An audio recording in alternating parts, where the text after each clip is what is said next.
Hi, folks. Welcome to another episode of Film Study. This is Ken McKusick, and we're here to continue with the last of our season reviews, looking at the Edge group today. And joining me to do that is my old friend Dev Panchwa. Dev, how you doing? I'm good, Ken. Just crazy off season for Ravens fans and trying to. It's like keeping up with the coaching stuff, but not really paying as close attention to the player stuff. I'm glad that we're talking about the player stuff today, though. It's a good chance to circle back. I've seen it out on the boards. A lot of people having exhaustion over all of the coaching searches, but specifically, there's a lot of Harbaugh exhaustion. Talking about, with all of the aftershocks of Harbaugh's departure and the players and coaches that have gone with him and whatnot, that there's we just want it to be over kind of here and get this done. I am very impressed with the Ravens coaching hires they've made so far, so I'm hopeful they can continue on that track.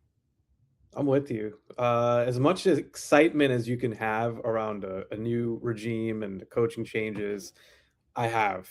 It's a breath of fresh air.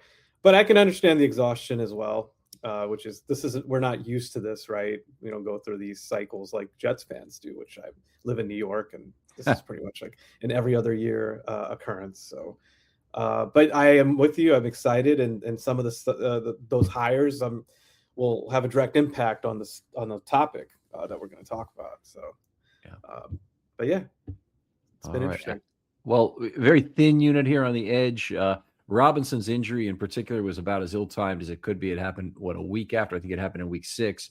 Oweh was traded after week 5, and that really hobbled this unit for the year.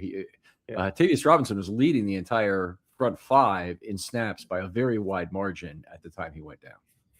Yeah, so that's a good point. Around the time of that trade, before they brought on Draymond Jones, that the theory was that the trade was also to open up snaps for Robinson and Mike Green, and that would help to, in a way, like you're moving off of Oweh contractually anyway. So then now you have 2 young players, 2 young pieces that you can get them more playing time and then feature them more, and they couldn't really do that with Robinson out.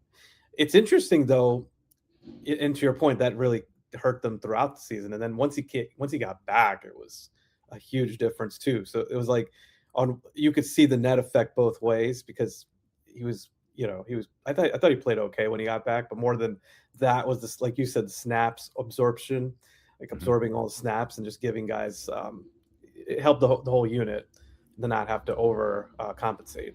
Yeah, you had the guys who lost snaps when Tavius Robinson got back were like Carl Lawson, David Ojabo, and those were certainly players who the Ravens did not miss in terms of what happened. Interesting group in terms of their pass and run snap ratios, because Oweh was a very extreme, almost 4-1, actually almost exactly 4-1, might have been 3.9-1 relationship of pass to snap to run snaps. So they used him almost exclusively on passing downs. And that's what Van Noy became as the season moved on at 3.7-1. And then Jones also was like 2.9-1. So he was really used. Draymond, they needed, they needed him inside, they needed him outside, but they needed him on passing downs. They rested him some on run downs. And then the guy that we thought, would come in as a situational pass rusher was Mike Green. At least I thought that. First year edge player, that's typically how you do it. Work with Chuck Smith, improve your repertoire. Focus on Ben, focus on beating the guy opposite you. And, he's thrust into a huge trial by fire as a run defender, basically. Yeah, that's a good synopsis. It is interesting because Van Noy setting the edge, he was solid doing that for, predominantly in his career, and also here in Baltimore. I think he's done pretty well in that department, but then not so much last year. And then they reduced the snaps, like you said. And Green was actually, like, I think coming out of college, he wasn't known for that run defensibility, but there were signs that he could do it. Like, he's physical, he takes on contact. He had some electric plays, which is like those plays that really stand out when he's like throwing somebody on their back. But then he probably had his share of misses, right? So it was the potential and he's not a finesse player, right? He's willing to mix it up and be physical.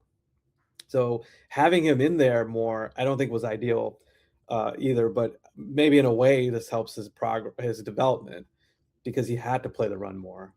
Yeah. And I think that was a good thing, but they just didn't have any resources they didn't have like a Jared Johnson type that could just kind of go in there and like you knew what he was going to do, 2 downs and play the run, or in the, I guess, Pernell McPhee, somebody like that you could rely on them pretty well to do that.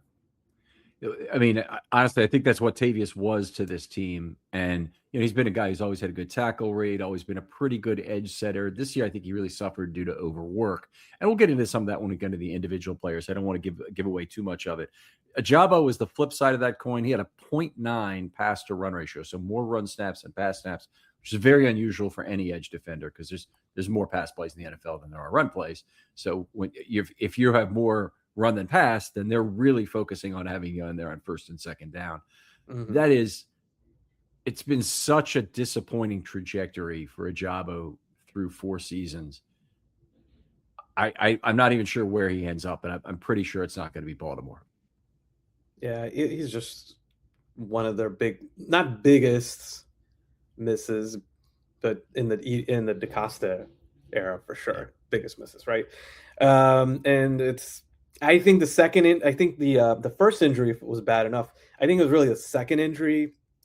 You can correct me if I'm wrong. I think he tore his ACL and then tore his Achilles. I think that was a sequence. But like, having 2 of those injuries in the span of a couple of seasons or a couple of years, I think that really devastated his explosion and his get off and like all those things that really made him a special prospect on paper. It's unfortunate, but and then to turn into a run defender, which I didn't really think he did a good job. There were a couple games where there was times I would track when I could track the games live, right? I do live tracking of snaps, and there was a couple of games where he was horrendous. Mm-hmm.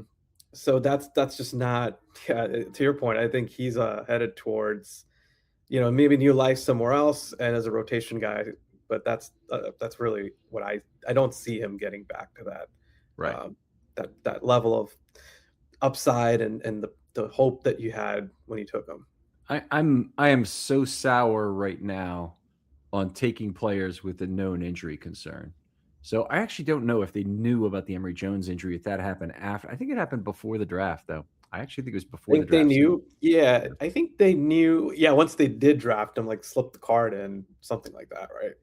Mm-hmm. But I'm with you. If it's a major injury, they just haven't gotten good returns to this point on that. So the big 3 in recent years have been Ojabo, Voorhees, who they went the NFI route for the full year with, and I still think they could get value out of him because he's got 2 years of runway left.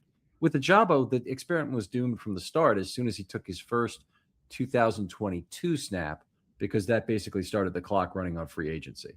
And but the second injury, if there was anything left, wheeled that out. But that's the problem with having one injury is the next injury might knock you out completely. You're more likely, to have it. And unless you're like Odell Beckham or some of these players that are just like, it's very rare to see a player have those. Like, I think he had like 3 or 4 major injuries that also even affected his case of being a Hall of Famer. But Ojabo, I thought, played well when he got back. He had that game against the Bengals in 2022. I think it was like the back-to-back games. Like, he came for the finale, the regular season finale, and he had a sack, and he looked good getting forced off. Fumble. Yeah, he had a forced fumble. He looked. I think the funny thing is when you hear the fans, sometimes they make it sound like there was never any flashes with him. No, I don't know about that. Like, he had that stage, that was it, and then to your point, that he couldn't overcome that other injury. So, but the second round pick, you just can't use a second round pick on a player with that type of risk. Right, you know where the risk was. I mean, I'm Adisa Isaac has had the same sort of career, frankly, in terms of 2 years of injuries now.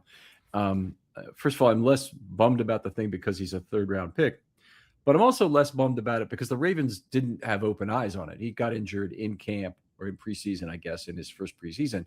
And that's where it occurred. So at least the Ravens didn't make that selection with open eyes. That's where I'm really, the Ravens need a new valuation scheme for players with injuries. I agree. And maybe it's just as simple as, okay, 7th, 6th round guys, we'll take a chance. I can get behind that, like Voorhees, right? But a 2nd round investment, it was a colossal failure. There's no other way to put it. And here's the thing: so with Ojabo and Oweh, they also brought in Chuck Smith. They brought in some resources, coaching wise, to help develop these players, and that was their meal ticket to get the pass rush going, mostly, right? Mm-hmm. Like they were supposed to develop into those players, and they just didn't. You could argue with Oweh, but yeah, it didn't really work out here, no matter what. We'll go in and get into some Oweh stuff a little later. I want to talk a little bit about, the Ravens played primarily big nickel this year, which meant they had outside linebackers on the field. It doesn't really affect their outside linebackers too much because a base package will have exactly 2 outside linebackers, but it's the packages where you go to either some form of nickel where you can put a 3rd outside linebacker in, which you can have on passing downs, or you play race guard and you have 4 outside linebackers on the field, which they did 2 snaps this year. Kind of a nice return to that. I hope it's something we see again, but the whole regime has changed now, so we don't know where it's going to be exactly. But they used 2.14 outside linebackers per play. Most of it obviously was 2, and they had some plays where they had multiple, and they were doing kick inside, and later in the season in particular.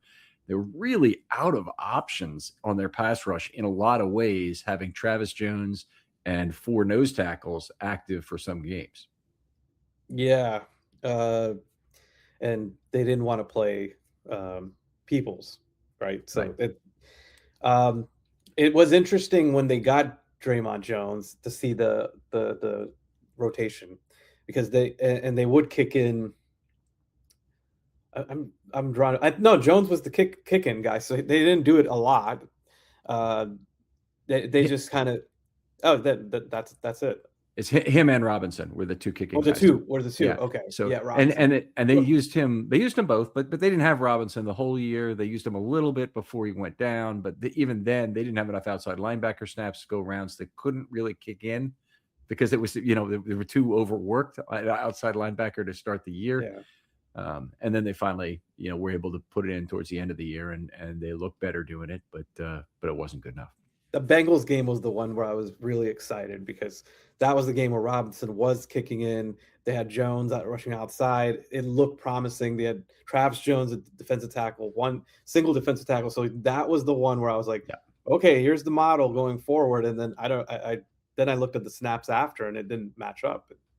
I'm not sure. Pass rush improved a lot as a unit with Hamilton at slot corner. And this was true in 23. They got 7 sacks out of slot corner in 23. And Arthur Mollett had 2 or 3. They had 1 or 2 from Ardarius Washington. They had 3 from Kyle Hamilton. They had a similar year this year, although it was not at the same level. They had 3 sacks from slot corner. And they went kind of unknown, but Hamilton only had 1 sack. So you say, oh, that's not very much. But Ardarius Washington had 1, and Keon Martin had 1, and the team leader only has 5. So, but it is really showing that the Ravens, when they have their slot blitz going, look a lot better. Yes, and I would expect the over with Jesse Minter taking over the defense, because you look at Mike McDonald, Jesse Minter, they like to use their DBs to blitz, and the slot in particular. And whether it's Hamilton or they use Martin in that role or they add someone, I do expect that to level up.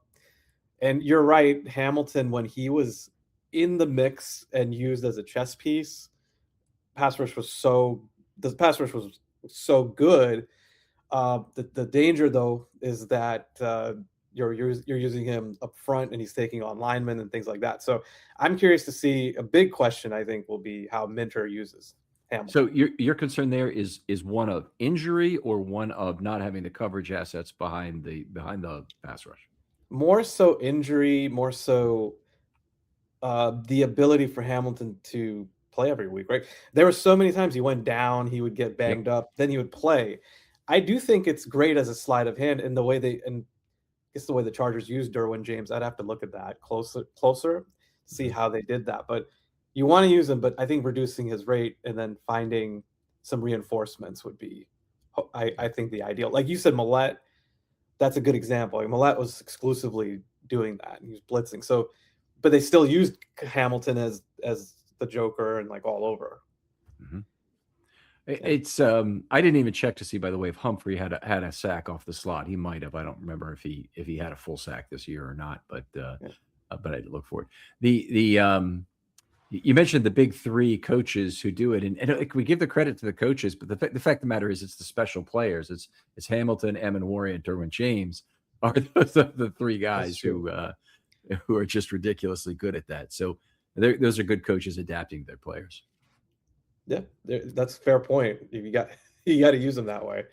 You can't just throw out anybody to do it.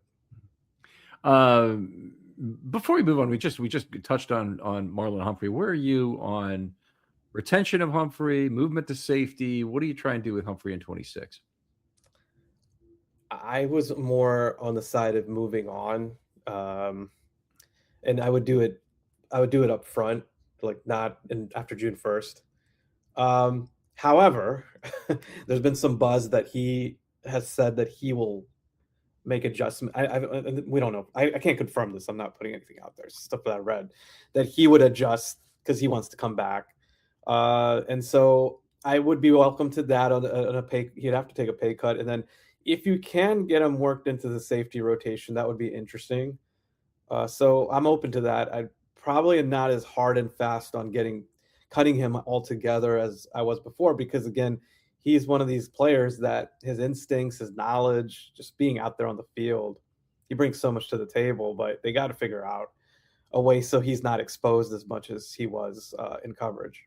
A lot of portability there in terms of skill set, because he was making a lot of interceptions on other assignments, which is very unusual for corner.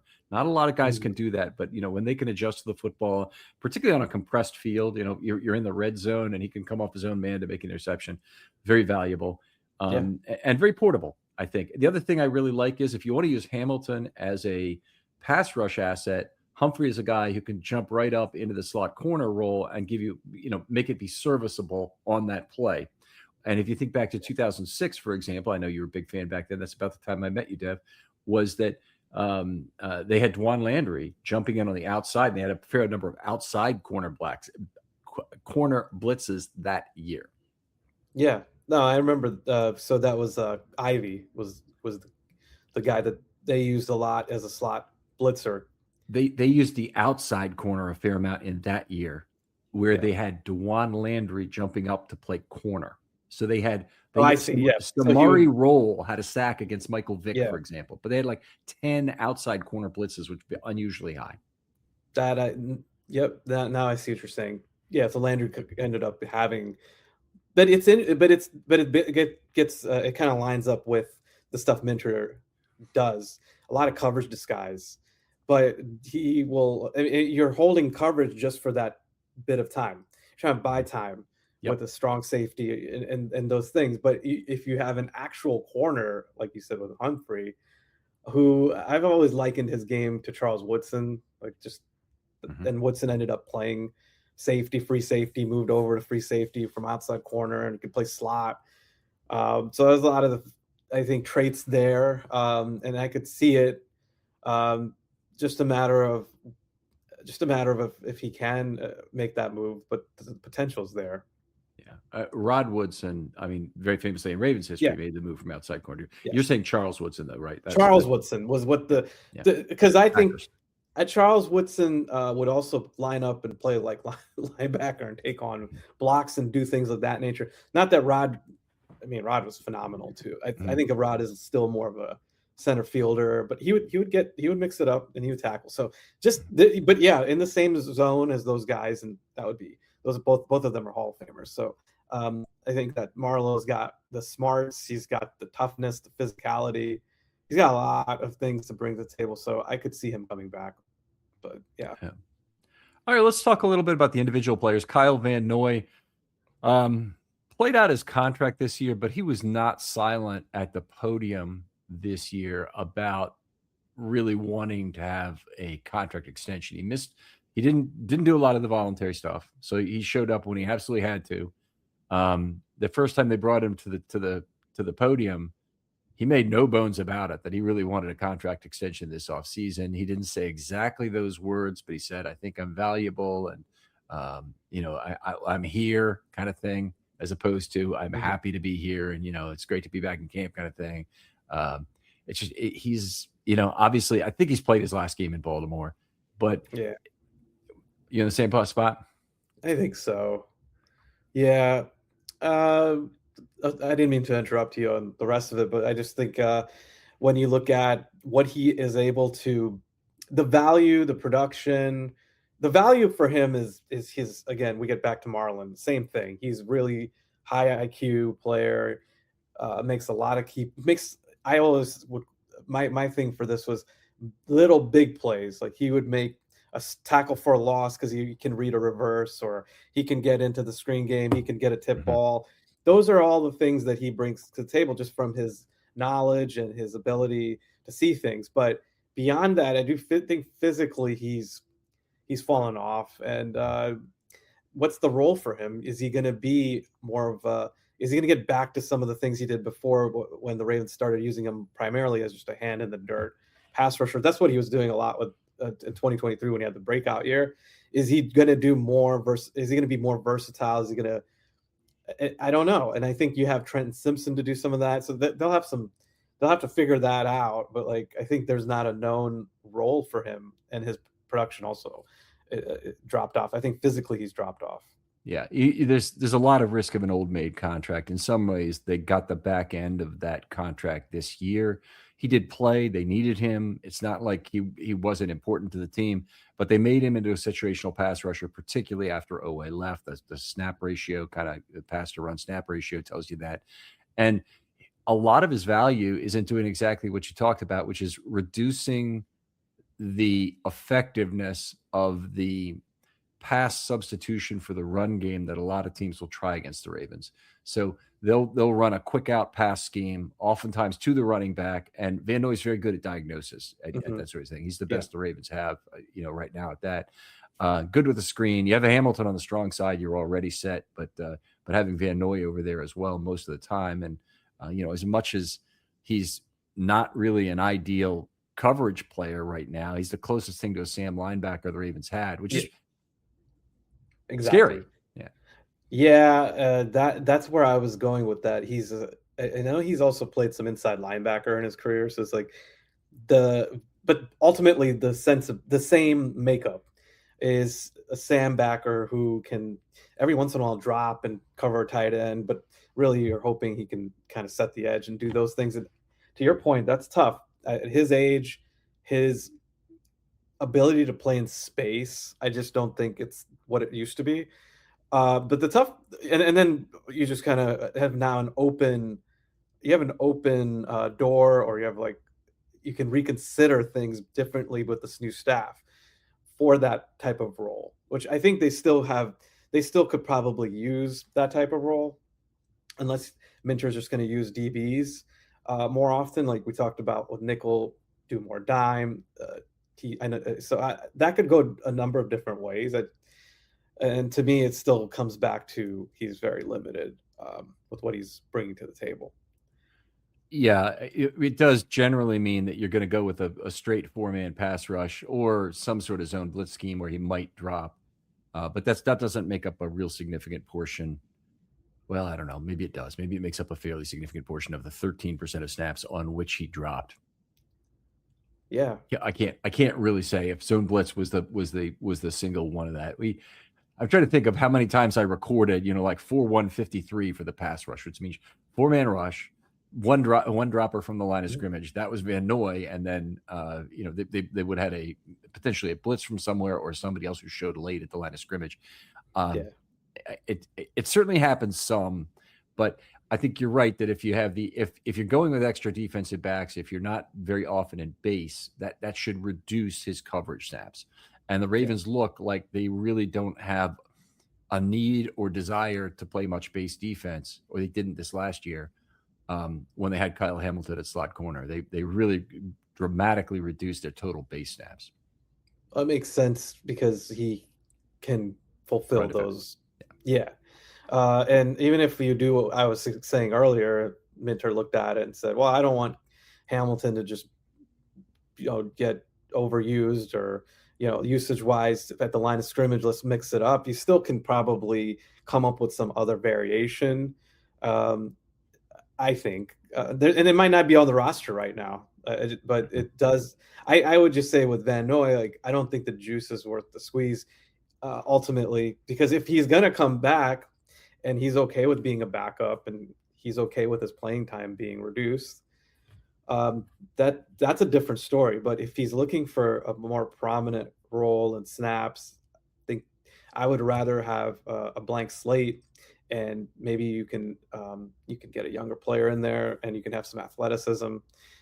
He did get some. There was that one play. Was it the Packers game where he dropped and he had to carry over? He had to carry a running back down the field, and he made the stop. I can't remember if it was the Packers game, Patriots game. It was one of those late season games, and he made a great play. He got the ball. I think he made the pass deflection. So every once in a while, he's going to give you that. Mm-hmm. It's just how many times are you going to take the risk? And in a big game, I just would rather have something different. I'm with you. So let's move on. Talk a little bit about Odafe Oweh. He played about 20 pounds heavier this year. It was a really big deal in camp that he was bigger and thicker, and it was very noticeable the way he carried that extra weight. There's never been a time in his career where I felt like he's looked like he plays like a 436 player.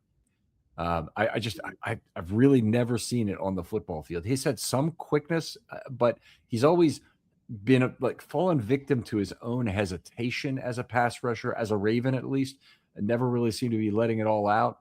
And I'm not sure. I really don't believe that that's related to the coaches or the scheme holding. Let's call it that. The scheme holding him back. I think it really is a matter of he couldn't get out of his own head to make the first move, force a bad move, and then counter off that. Yeah, so I kind of saw it the same way. There was a lot of late snap. He would be late off the snap, mm-hmm. and not as decisive with his pass rush plan. And by this point, he would either have that innate ability. You have to marry the technique with the instincts. I don't think he would always do that consistently. He'd have some great games where the light was on and he was just feeling it. But there wasn't a level of week to week, game to game. Like you can you can count on him to have that combination going.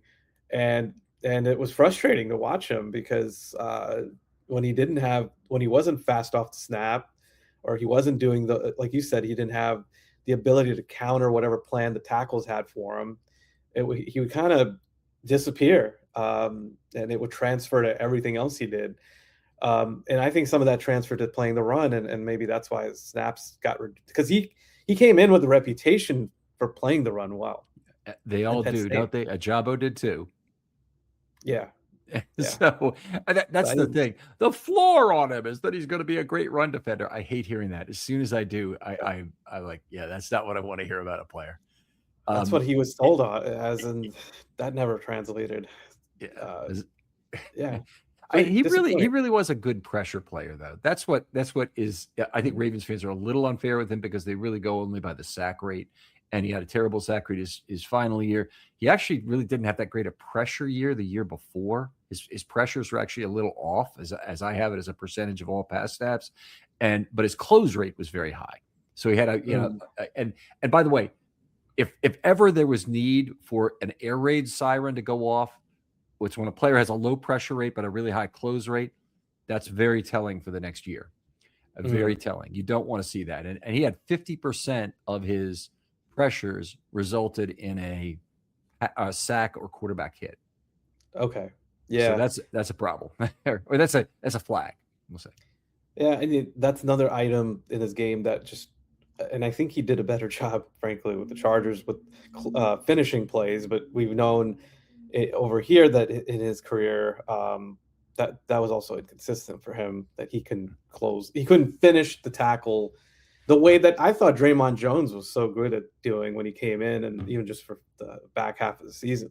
His ability, his technique to close in the open field. Let me tell you about the online cannabis company that's changing the game, Mood.com. They created an entirely line of functional gummies, 100% federally legal THC blends, discreetly delivered right to your doorstep. And here's the best part. You can get 20% off your first order at Mood.com with the promo code RAVENS. Now, I've tried a bunch of their gummies myself. Each one's totally unique. The Sleepy Time gummies knock me out right away. They help me unwind fast, leave me refreshed the next morning. The Epic Euphoria gummies, they're perfect for when your day just isn't going the way you want it to go. What makes Mood special is how they pair the THC with natural herbs and adaptogens. You won't find blends like this at any local shop. They've got gummies designed for focus, relaxation, clarity, even energy, all made from cannabis grown on small, family-owned American farms. No pesticides, no shortcuts, just high-quality weed you can trust. Plus, Mood backs everything with a 100-day satisfaction guarantee. So head on over to Mood.com, check out their amazing selection, and don't forget to use the promo code RAVENS at checkout to save 20% off your first order. Hi, folks. The Super Bowl is here, and MyBookie is where you can turn your bets into bankroll. Are you scheduled to go to the Super Bowl party and you don't want to be there? Yeah, I've been to that party too. Managing your portfolio of wagers through the evening can be your ticket through Super Sunday without getting caught up in your brother-in-law's political rhetoric. Whatever your take on the game, MyBookie has both side and prop bets to make your Super Sunday a lot of fun. That's why I use MyBookie. You've probably heard them talked about on Jimmy Kimmel Live for their deep board of prop bets. These bets become some long-lasting memories, including watching Refrigerator Perry score in Super Bowl 20 at 100-1 odds. If there's ever a time to get in, it's right now.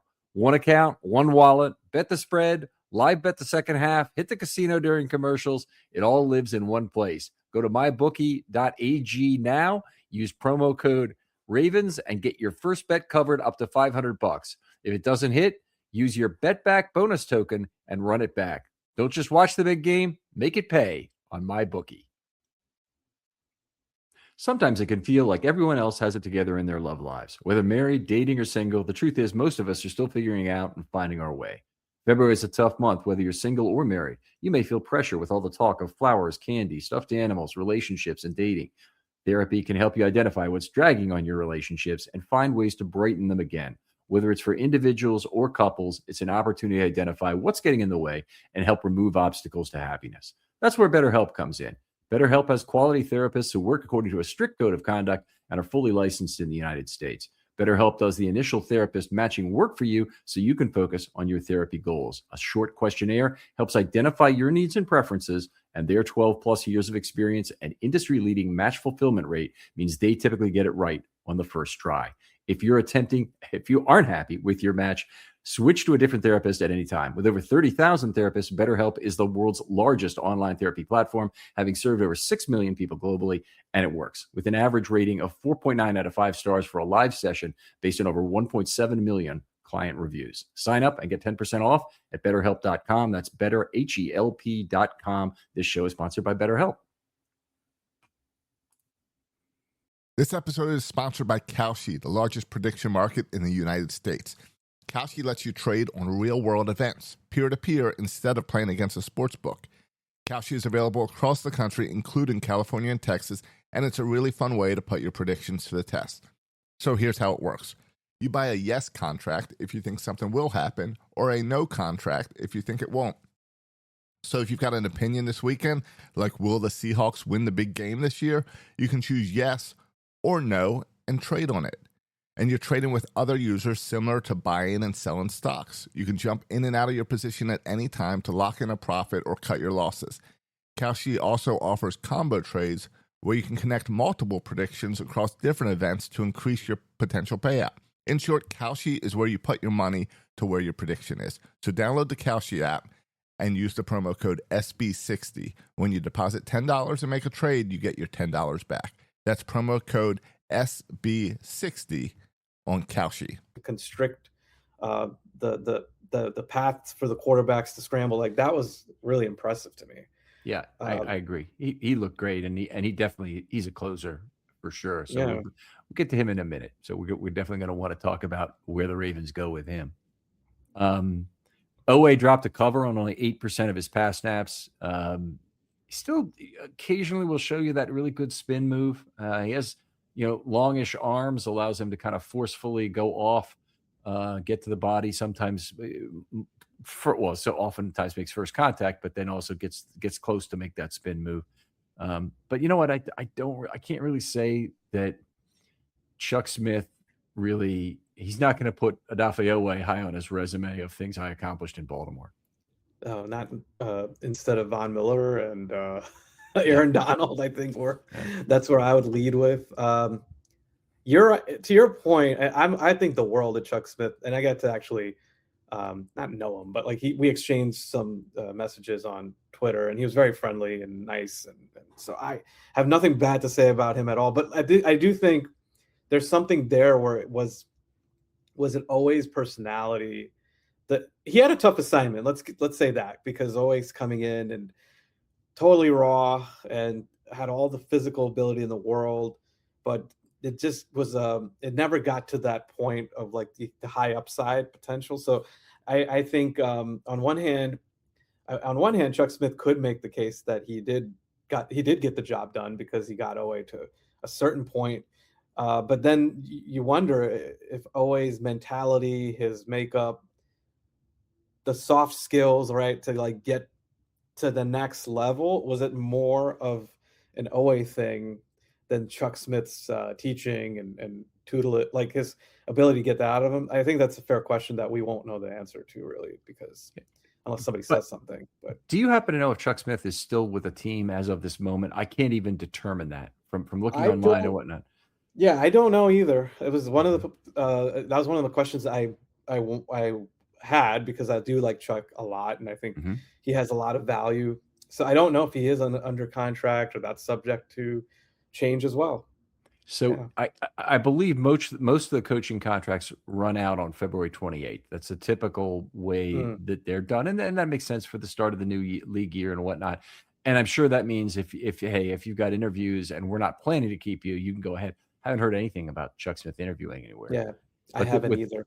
With 10 different new coaches across the league, staffs are still being built, and I would imagine he'd be a commodity. He came out very strong in camp last year for Orr.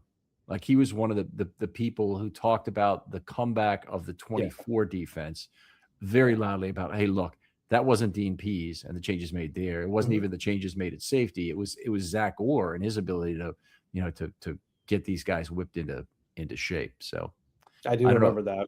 Yeah. I don't know if that hurts him or that doesn't. I mean, loyalty in general, I don't think should hurt you. But yeah, well, it's it will. I get ultimately maybe just comes down to how much Minter thinks. Hey, he really did he did help develop these players. He would know. Well, also having Oweh in the building helps to me. Like, having Oweh in the building, or maybe it doesn't help, and maybe the counter is no. This was Chuck Smith's inability to get this from Oweh, and unfortunately, Oweh had like 7 sacks when he went there. But I don't know if that, like you said, that could be scheme all the way, and that could be an Orr Pease scheme where Chuck Smith is trying to just fit it in, pigeonhole it in. So I think I hope he's considered to come back, because I think he's one of the bright spots on the staff. The work he did in 2023 should not be overlooked. Yep. Because he had all these guys had career years under him in terms of Matabike, KVN, Clowney. I think a lot of that's from his development ability to get the most out of them and help them. Well, those guys are veterans, but they played their best ultimately. Yeah, I agree. It was a terrific year, and the 24 year as well, in terms of being second in the NFL in sacks with a group of fairly average pass rushers is impressive. That's going to be a lot of scheme. Chuck Smith is the pass rush coach, and he is responsible to some degree for organizing that scheme between multiple levels. I thought his role was a little different. I thought he was more of a player development coach, but apparently that's not the case at all. That he has a game planning or scheme component of what he does, and we know he's very involved in looking at individual pass rushers at the college level and picking guys he likes. Yeah. So. Yeah, and Mike Green his name's attached to Mike Green too, in that sense. So we know he talked a lot about Mike Green. Yeah, I think it's a tough one to know unless you're in the building to what level he should come back with the new staff and what they want to do. Um, it's going to be interesting. But to your point, he's not going to be out of work. So he's going to get work. Right. I kind of hope he's back with the Ravens, but I know there are people on Voss on Friday Morning Jam is he kind of blames Chuck Smith in part for what occurred, but anyway, the Oweh trade, I was down on it at the time, but I'm probably more down on it now. I know the Ravens got some incremental value, but they also lost a big comp pick possibility because Oweh looks like now he'll be one of the highest price free agents of all. Might generate a 3rd round comp pick. So the Ravens got a 5. They got Gilman for him, and Gilman did help this team some. They ultimately didn't make the playoffs, obviously, but what are your thoughts on the trade? You bring up a lot of good points. Now, in reflection, at the time, I liked it. I thought it was a good trade because I did look at it as simply he's not going to be back. But like you said, you could have played out the string, gotten a comp pick for him, and that would have been a good value. But the way things were going, who knew he was going to get to that point, right? Because he had no sacks and he still probably would have been able to get a 4th or so, no matter what. But I think I was supportive of the trade. It did give him a quick fix with Gilman, and then they got exposed as the season went on. The one I'll say this though, what I liked about the trade is when they then got Jones after, and my hope is that Jones is still and I know we're going to talk about him, so I don't want to steal this, but like because it was a subsequent move in a connected way, not all singular in that one trade, you could get me on board to say it's fine if they end up ultimately keeping him, and I could get behind that. But otherwise, yeah, probably more of a failed trade than it would be a win. But I can see the logic. I can see the logic at the time. Okay. Take a look in your chat, please, sir, for 1 second. Is there any world in which you see Oweh returning to the Ravens? I mean, obviously he's a free agent. It's been talked about. It's been talked about by a bunch of people who don't have any inside understanding into Oweh's relationship with the Ravens, unfortunately. I would be very surprised if he's back. He was pretty outspoken about referring to his usage not being maximized in Baltimore. I'm sure it's something they could bridge the gap on, and obviously Minter and DaCosta are now partners, as they alluded to in the press conference. Like they have to work together, and if Minter's coming in hot saying, "I know what happened, but like, can we make this work?" I'm sure DaCosta would be a team player. He'd probably be open to it. That would be the scenario though where I could see it happening. Otherwise, I would be surprised if they go down that road. Plus the money that's involved. I mean, you're looking at other guys that they have to re-sign, like Linderbaum and et cetera. So, and Jones, I mentioned. So at that rate, are you going to trust paying Oweh if you're DaCosta? And with his mostly up and down career, is he going to be able to play up to that contract? I would be hesitant if I was. What's the number on Oweh? Weren't we looking at close to 20 million? I would. This last year? No, I'm looking forward now. AAV for the next 4 years, say. I'm thinking it might be about 25 million. Okay, so yeah. I'm uncomfortable at 20 million. That's where I'm at. And Ken, part of that is also and I know you're big on almost like looking at it like, okay, that money and also other money, other resources for this batch of pass rush options versus me sinking 20 million into this one player, right? Who we talked about at the top when we talked about him. Like there were inconsistencies, there are things there, personality wise. I'm not comfortable with that. I'd rather just, okay, at that point you have Mike Green, maybe you bring in, middle tier player, and then I'll draft a guy at 14, or I'll draft a guy in the second round, and maybe that's the way I would go. But that's where I'm at. I can't get behind it. Okay, I probably cannot in the end either. But let me give you the most pro Oweh reasons to bring him back, just so people can be satisfied that we're looking at both sides of the coin here. But in the end, I think I'm with you that I'm not spending all the money on one player like Oweh.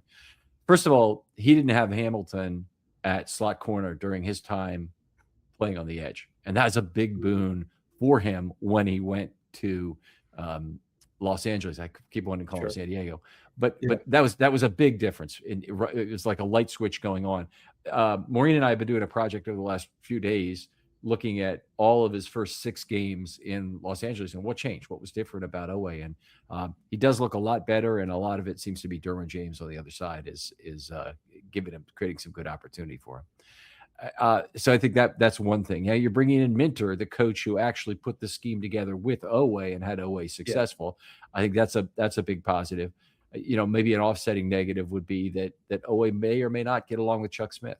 I really don't know. And we have no idea, and we also don't have any idea whether Chuck Smith's going to be here. So I wouldn't say that Oweh should have a hatred for Eric DeCosta coming out of last season, but the trade, it just from a timing perspective, Tavius Robinson getting hurt the next week, that wasn't anything they could have predicted, but that really hobbled the team. And Oweh was not the biggest problem with the pass rush. I'm going to say this. This is the pro side, is that Oweh actually was generating a decent pressure rate. Not great, but a decent pressure rate. And he wasn't closing, which was, that was a problem.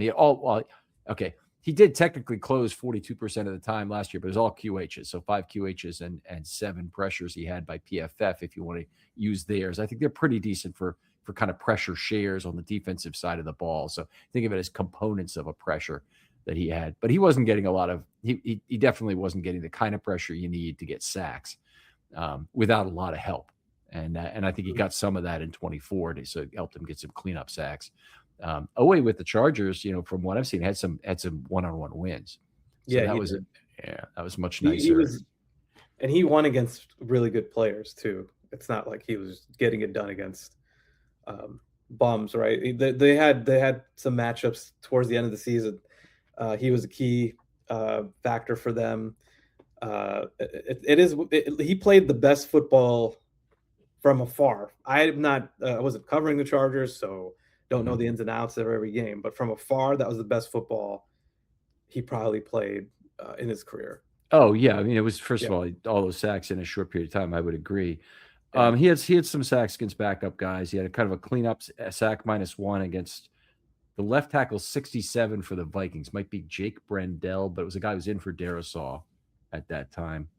Yeah, that's a fair point. There were some bums in there. Never mind. Yeah. Then twice against Tennessee, he beat number 75, and I don't remember who that is. But and then I think he beat Doyle. Oh, that's who that 75 is Doyle. He's playing in Tennessee now. It's the Dan Doyle, right? The previous Steelers left tackle. Okay. Do I have the name wrong? I can't recall. And to even Will Campbell, who he beat, and that ended up becoming like everybody was beating him in the playoffs. So I inflated the guys he was going up against, but he did well. I guess he took advantage of his opportunities. Yeah. You can only play the schedule in front of you, so if he's whoever's beating, it's a good thing. Mm-hmm. All right. So let's move on. Talk a little bit about Tavius Robinson. Missed 7 games at midseason, which is really disappointing. 5 before, 5 after, as I recall it. And when he was hurt, he was leading all the front five players in snaps by a wide margin. Travis Jones was second, and he was considerably behind, 40 or 60 snaps behind at that point. And when he returned, he's playing both run and pass downs, which is a little bit of a change for him, that he's playing, in fact, more passing downs because they need him on the field all the time. Before they were sticking him out there. He's more of a first and second down player. Love that about him. And, he is the closest thing they have to Jarrett Johnson now. But there are people who would say that's a contribution minimizer to only be playing on first and second down. But when you're playing on a team that all they have is situational pass rushers, and that's pretty much the rest of the Ravens this last year, then you need Tavius Robinson very badly. Yeah, I would agree. He was very good at that job, and we see his ability to he brings a mentality like when he was activated along with Darius Washington. Like, I was excited because both of them play with the disposition that you need, and they were missing that physicality. They were missing that edge, and so along with fine that he is a first and second down. That's his primary bread and butter. But to me, that he sets the tone, and he does exactly what you ask him to do. And I know the coaches absolutely love him because you're confirming with the percentage that he played. They would trust him more too. That's the other thing when he's on the field. So he just seems like a player that when you give him the assignment, he gets that done.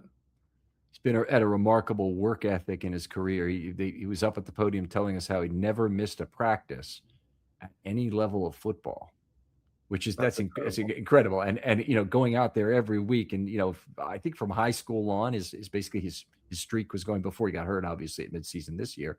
But he is beloved by the Ravens coaches. And if you look at his playing time in his 3-year career, this is more like what I expect from a star outside linebacker, but he played 28.6% of the snaps as a rookie. Mike Green could have done that this year. Played 28.6%. I've been perfectly happy. Pass rush snaps almost exclusively. Been ideal. In Tavius's case, it was just the opposite. He played a lot of run snaps early in his career. Bumped up to 42.4% in year 2. Great growth, exactly what I'm looking for. Now, all of a sudden, he played 65% in year 3. Now, if he was truly a star, okay, I got to be careful about that. He played 65% of snaps for the games where he was active. And that's a very important distinction. But that's still a ton of playing time when the Ravens had him. And a lot of opportunity to get tired in those games and not play as well. Because this was a season where the Ravens were getting their ass slapped all over the field in terms of snap count loss. That's a good point. Actually, that makes a lot of sense when you factor in the playing time, the increase in snaps, also increase in third downs at that point, because naturally he's playing more of those and not just playing first and second down. I think it comes down to what we just said. The coaches love him. He's a trusted player. When he goes in, I'm sure he's getting a lot of positive grades, like they do the grading. All right, he took this tackle on. I mean, he took this block on. He freed this guy up. It's a lot of the under the radar stuff that doesn't show up on the stat sheet. And you need a player that does that. We talked about Jared Johnson, and I know they formed a bond, and Johnson's taken him under his wing and is mentoring him and teaching him. So that's what I mean in terms of his career here. That's what I see. But a player like that should be part of the mix, not a featured guy. As much as I like him and I like all that he brings to the table. I was just watching. You'd appreciate this. I was watching. I think I was watching the 2008 team. Sorry, a lot of 2008, and that's what Jarrett was in there. Early downs, he was able to drop, and play linebacker for them, Sam linebacker. But you just didn't. He wasn't on the field like every play, and it was perfect mix to relieve Suggs, and then they had all the other guys, right? That's what I see for Robinson, for T-Rob. I'd be in favor of a snap count reduction. I mean, the Ravens have been a rotational team, so anybody at outside linebacker who's not Terrell Suggs, or maybe isn't Odafe Oweh early in his career when we had expectations of what he would be, Matthew Judon. I have serious concerns about somebody playing in the mid 60s in terms of snaps. So it's a high effort position, really high. I agree. So Draymond Jones and he were the two guys who kicked inside on a couple of race car packages we saw. Effectively, the reason that they used the 2 race car packages they didn't have anything to do with them really wanting to test out the 4 outside linebackers again. They really needed to get Travis Jones off the field for 2 plays, because he'd been used a lot of consecutive snaps. But it's nice to see them have that in their repertoire, that's an option as opposed to putting in, I don't know who it would have been, Jenkins or somebody to replace Travis on the inside. It's nice that they thought that, hey, this is an alternative to that. Yeah, I liked that a lot. I'm a big fan of that personnel use when you can play big edge players that have the ability to line up inside. And I think Robinson, what I've noticed from him is he does a good job using his hands. Like, he's technique sound to be able to do those things, because sometimes you're just really in there to open up a lane on a stunt. And that's where Jones can be a very dangerous, and that combination can be effective. Right. So setting the pick, the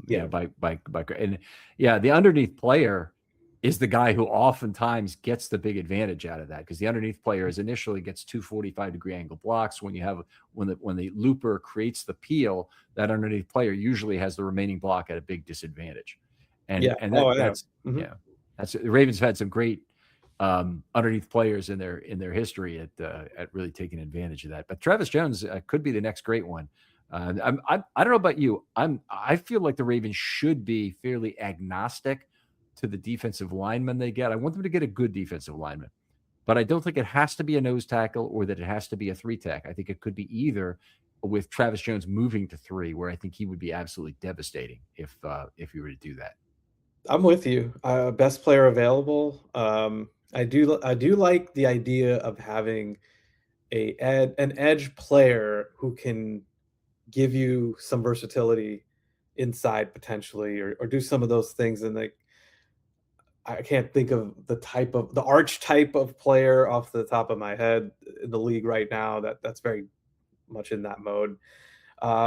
If it's doable, if it is, like, you can do some inside outside stuff. Of course, a lot of this could change with if Madubuike is healthy. That would just be. Are you buying into any of that? Obviously, there's little single word posts from Madubuike, and I think I'm more sensing his own hope than anything the doctors have really told him. Could be, yeah. You just can't plan for that, and that's where I'm at. I think even if he comes out and he's like, and everything checks out, and they're like, all right, he's ready to go, draft the guy no matter what. To me, that's just fortify the front line. Bring back Jones. Like I said, I'm a fan of that move. Like, I'm on that move more than like bring back Oweh. So gotcha. I would try to build that front. And to your point, though, with Travis's ability, he's improved so much as a pass rusher that I don't think it has to necessarily be the D tackle or edge. I mean, I think, and hopefully you find somebody that's kind of a unicorn on that group. But I would plan for the worst. But man, if Madubuike came back, you're going to get one of each anyway, right? I mean, you're going to get an edge rusher no matter. We're going to look into this, and there's just they're so in need of bodies right now at the edge. Yeah, that's true. They're going to need that, and I think they also need another defensive lineman, which is a position where they're basically cleaning a house to a degree. Broderick Washington, I don't see being back, and I mean, or if he is, it'll be a 1-year vet min kind of deal. It won't be a big deal, and then. I mean, I hope they're not relying to start the year on players like Tupou or even Okoye to any kind of significant degree. Now, Okoye will be around; he'll compete in camp for a spot, but I want him to be the 5th defensive line active on game day, not the the guy they're counting on to be number 3 or number 4. Yeah, and I think Peoples has new life now too. But again, he's not someone that fits the mode of. He's not going to play the run no matter what. So he's a pass rush specialist, that word we keep using. And maybe he grows into that. And I think he'll grow into that in this scheme. I think he's going to be looked at differently. But I guess let me take a step. I just want to take a step back, because I had some thought to myself, like, how can you make this work with all with not limited resources? They have some more flexibility with the cap this year than they have had before. But I would also be on board with and I've said this separately, a Trevor Price-like signing, in the sense you get a veteran that's maybe not Trey Hendrickson, but maybe a notch below slightly cost-wise. Then I wouldn't bring back Draymond Jones, because he probably can't afford to do that. And then I would be fine with that too. And then you draft somebody in the first 2 rounds. So either way, we're looking at this, like you said, edge, D tackle, they have to infuse both of those spots with talent. Yeah, no, I'm certainly with you. Getting back to Tavius now for a second. I mean, this year was I think undeniably a step back developmentally. Even though I'd say the same thing about Tavius that I would about Mike Green, is that it was a kind of his usage was born of necessity and not out of where they really thought he'd be the best. I do think less play is good for Tavius, but should the Ravens try and extend him now, or would you wait until sometime during the 26th season? Because the danger is you get in the Linderbaum situation where you're not really close on a contract and you can't figure it out during the season because the guy every week risk is coming off the table. And now, for example, Linderbaum is under no incentive to not wait for free agency. I can see any specific incentive to it. There's a lot of teams who want him, and they may not all meet his price, but there also could be a bidding war for him. Mm-hmm. Whereas the Ravens, if they'd signed him during the season, they would have had the divisible benefit would have been on the table. Hey, Tyler, don't take the risk with the majority of your career earnings. If you happen to get hurt in the remaining 6, 8, 10 weeks of the season, then they had a reasonable chance. Or even before last season, it was even better than that. Yeah, it's an interesting thought. I hadn't thought about extending Robinson proactively, but yeah, if he fits he fits a profile of a player that if you can get locked up, you're unlikely. It's unlikely that he's going to force their hand from a contract standpoint, like with his performance, because he's just never going to put up those numbers. But I think the value of keeping him is that they already know enough, and they would have a guy in the fold that if he is, I think, taking a step back, he's comfortable doing the things they ask him to do. I don't think he's looking at. I'm sure he would, capability wise, if he had a chance, he could star somewhere else. But he's good being, part of the rotation. He's good with being a B player or a Robin to Batman kind of thing. So I think that's that would be, like, to me, the benefit of keeping him in the fold, because you know what you got with him, and if he sees it the same way, he's probably not going to cost a ton of money to keep, and you reinforce the line, and that's an area they have to keep, or like we said, they have to fortify the talent there. I'm with you, and I'm 15, 18, 19 million over 3 years, I would be fine. That's not an AAV, that's total. Right. Yeah. That's what I think too. And you have, I think that would be very, very good on both sides. Yeah. All right, let's talk a little bit about Mike Green. Obviously, Mike did not have the year. We're running a little over. I'll tell you what, we're gonna break this up and have to do this in 2 episodes, because I think we're gonna get into a little bit more with the second. But Dev, always great to talk football with you. Tell folks where they can either have a conversation with you online or read your work. Sure.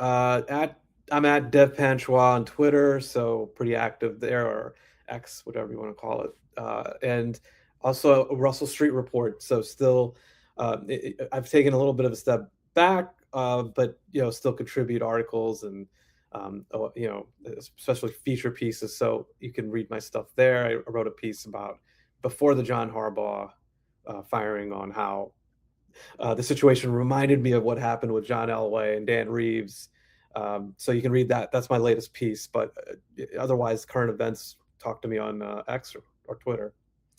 All right. Other folks out there, thanks so much for all your loyalty listening. Please hit us up with hashtag Film Study Mailbag with any questions you have. I'll direct them to the right show, or perhaps a 1 to 3 minute video particularly if it's an explanatory thing. I'm trying to get a lot of those done during the off seasons. There's a library of those out there that people can refer to, and they don't take a half hour or an hour to look at. Dev, thanks again for coming on. You got it. And we'll talk to you next time on Film Study.